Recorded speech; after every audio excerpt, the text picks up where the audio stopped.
আসসালামু আলাইকুম। আজকে আমাদের রাস্তার উন্নয়নের কাজ চলতেছে।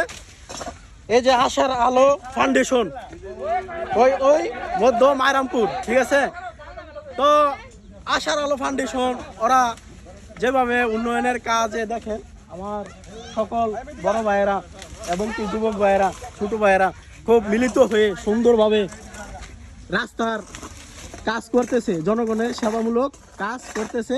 এই যে আমাদের মায়রামপুরের রাস্তাটা মূলত একদম ভাঙ্গা, মানুষের অনেক অসুবিধা হয়।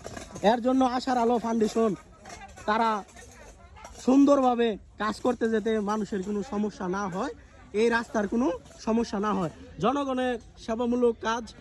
তো এই যে দেখেন যুবক ভাইয়েরা সবাই সুন্দরভাবে মিলিত হয়ে কাজ করতেছে। এই যে এই জায়গাটা ভাঙ্গা, তো যাতে কোনো গাড়ি এবং কি মানুষের কোনো সমস্যা না হয়, এর জন্যই এই আশার আলো ফাউন্ডেশনের তারা মিলিত হয়ে একত্রবদ্ধ হয়ে কাজ করতেছে। তো যুবক ভাইয়েরা অনেক খাটাখাটনি করে এই যে দেখেন সকাল লাগাতে খুব পরিশ্রম করে এই রাস্তা মেরামত করতেছে, জনগণের সেবামূলক কাজ।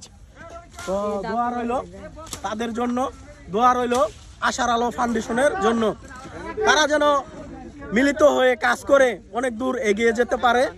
দোয়া করি তাদের জন্য, তারা যেন এই মিলিত হয়ে এই ফাউন্ডেশনের সবাই অনেক দূর এগিয়ে যেতে পারে। তো সবাই পাশে থাকবেন, সবাই বুদ্ধি পরামর্শ দিয়ে তাদের পাশে থাকবেন, তাদের উৎসাহ দিবেন, তারা যেন এই জনগণের সেবামূলক কাজ করতে পারে। আসসালামু আলাইকুম রহমতুল্লাহি ওয়া বারাকাতুহু।